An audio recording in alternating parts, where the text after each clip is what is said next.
If you're trying to set up your iPhone SE2 and it is stuck on unable to activate try again later error, in this video we will show you how you can fix it. Let's check it out. This problem mainly happens when you don't have proper internet connection on the connected Wi-Fi. So if the screen is not stuck, you can simply go back and change the Wi-Fi network if possible. It often fixes the issue.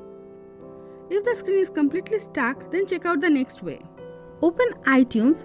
If you're using a Windows PC, you have to install iTunes in it. If you're using a newer Mac, don't worry about iTunes. Follow the next process. Connect your iPhone to PC. Quickly press and release the volume up button, then volume down button. Now press and hold the side button. Don't release it even when you see the Apple logo. You have to hold it until you see this logo. You will also get a pop-up on your PC. Click Continue. Click Update. Click Update again. Click Next. Agree to the terms and conditions. The software will start to download. Click on the icon on the top right corner of the screen to see how much time it will take to download.